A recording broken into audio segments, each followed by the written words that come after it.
मैं 370 की बात नहीं कर रहा हूं, बट मैं सीधा एक मुद्दा उठा रहा हूं कि कैसे खत्म किया है लोकतंत्र और कैसा बना दिया है हाल। कब करेगी भाजपा जम्मू कश्मीर में लोकतंत्र का बहाल? ये सीधा एक मुद्दा है। कब तक आप रिमोट कंट्रोल सरकार चलाना चाहते हैं? आज 2014 के बाद वहां चुनाव नहीं हुए हैं जम्मू एंड कश्मीर में। 2018 के बाद 5 साल से जब चुनाव ड्यू थे नहीं हुए हैं। तो मैं ये मुद्दा उठाना चाहता हूं कि democracy not autocracy is the demand of every citizen of Jammu and Kashmir. Jammu and Kashmir has been run by a selected government for almost or over half a decade, not by an elected government. Why the BJP is afraid of an elected government? एक अजीब विरोधाभास है इस निर्णय में।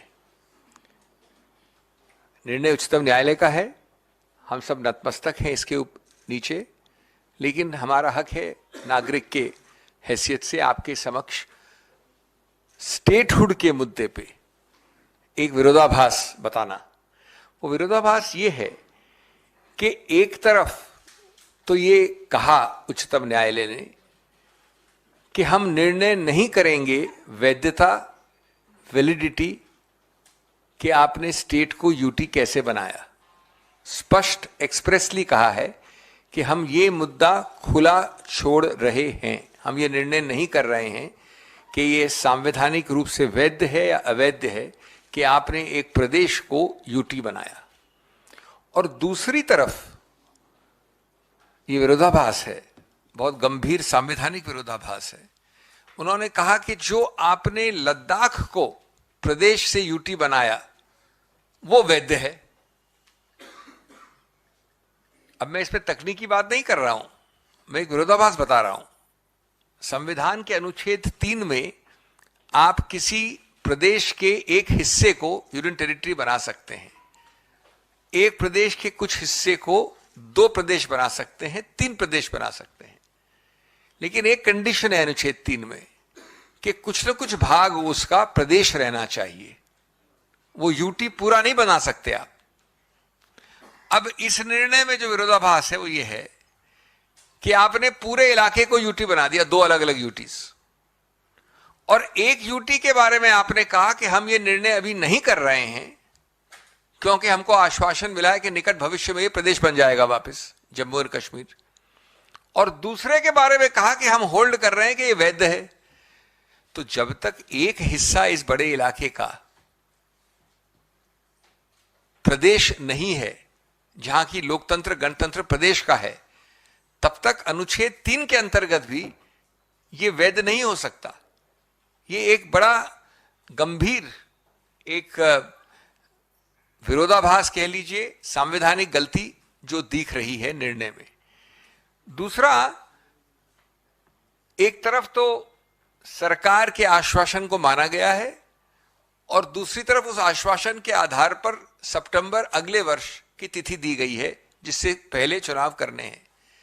लेकिन उन चुनाव के पहले यह डिसाइड नहीं किया कि आज तो वहां प्रदेश है ही नहीं। जो सितंबर वाले चुनाव की हम बात कर रहे हैं वो प्रादेशिक चुनाव है, यूटी चुनाव की बात नहीं हो सकती। तो एक ऐसी तिथि दी गई है आश्वासन के आधार पे कि चुनाव होंगे स्टेट की तौर पे, प्रदेश की तौर पे।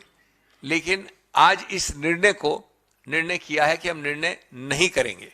ये दूसरा विरोधाभास है। हम ये पूछते हैं सीधा कि आप इसको कब तक, इतने समय तक, आप तो उच्चतम न्यायालय की हियरिंग के दौरान भी इसको घोषित कर सकते थे, प्रदेश बना सकते थे। कब तक रिमोट कंट्रोल सरकार चलाना चाहते हैं? क्यों रिमोट कंट्रोल सरकार चलाना चाहते हैं? किस बात से आप डरते हैं? और इसको उस संदर्भ में देखना है कि जो आर्थिक इंडिकेटर्स हैं उस प्रदेश के, मैं सिर्फ आपको 3 आंकड़े दूंगा। मेरे साथ एक बहुत ही विश्व प्रसिद्ध आर्थिक शास्त्री भी बैठे हैं, अर्थशास्त्री भी बैठे हैं, लेकिन 3 आंकड़े हैं कि वहां का बेरोजगारी का दर 18.3% है और राष्ट्रीय एवरेज औसतन है 8%। अगर आप इस 18% बेरोजगारी को और ध्यान से देखें तो अर्बन जो है शहरों में, वहां पर एक छोटे अल्पायु के एज ग्रुप में 30% है, 30%, 29.8%, और महिलाओं में 51% है अर्बन एरियाज में। तो ये आप अपनी डुगी बजाते रहते हैं हमेशा, ये सच्चाई है। और आप लोकतांत्रिक सभी इंपल्सेस को घुटा रहे हैं, वहां पर चलने नहीं दे रहे हैं। इसके अलावा और आंकड़े हैं कि वहां का जो विनिवेश है, इन्वेस्टमेंट है, वो 21-22 और 20-21 के तुलनात्मक रूप से काफी कम है। मेरे पास आंकड़े हैं, 21-22 में 376 था, 20-21 में 412 था, और 17-18 में 840 करोड़ था। ये एक वर्ष का विनिवेश बता रहा हूं मैं। तो अगर आप 17-18 से लें, और मैं मान रहा हूं कि कोविड है, वहां पर ये सब हुआ है, 17-18 के विनिवेश 840 के आंकड़े के बाद 21-22 का आंकड़ा 376 है। तो आप ये कितनी डूंगी बजाते हैं अपनी, कितनी अपनी तूती बजाते हैं, सच्चाई ये है। दोस्तों एक चीज और मैं अपनी बात अंत करूंगा। बार बार आप 2019 से कह रहे हैं, आज 4-4.5 वर्ष हो गए, 5 वर्ष हो जाएंगे अगले वर्ष, 4.5 हो गए, 219 से कह रहे हैं, 2019 से। और प्रधानमंत्री मोदी ने स्पष्ट रूप से जून 2021 को कहा था कि हम प्रादेशिक स्तर करने वाले हैं। अभी 2023 की शुरुआत में जब 13 राजनीतिक पार्टियां मिली तो उन्होंने कहा कुछ ही चंद महीनों में हम करेंगे, और अगर नहीं करेंगे तो ये डिनायल होगा गणतांत्रिक लोकतांत्रिक चीजों का।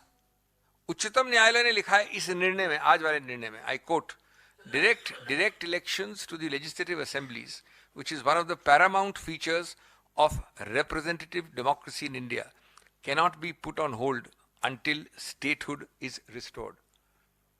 उसके अलावा आपने कई बार ऐसे वक्तव्य दिए हैं, लेकिन आप इसको डिले कर रहे हैं, विलंब कर रहे हैं। इस विलंब का कोई औचित्य नहीं है और कोई सार नहीं है। मैं कम से कम अपनी बात पूरी तरह से इस राज्य और यूटी स्टेटस और विरोधाभास के बारे में कहना चाहता हूं, लेकिन जो हुआ सो हुआ। आपको तुरंत, वो एक बाहर की समय सीमा है, इसका मतलब नहीं है कि आप सितंबर में करेंगे। उस समय सीमा के बहुत अंदर आप कर सकते हैं, करना चाहिए और आवश्यक है। बहुत बहुत धन्यवाद।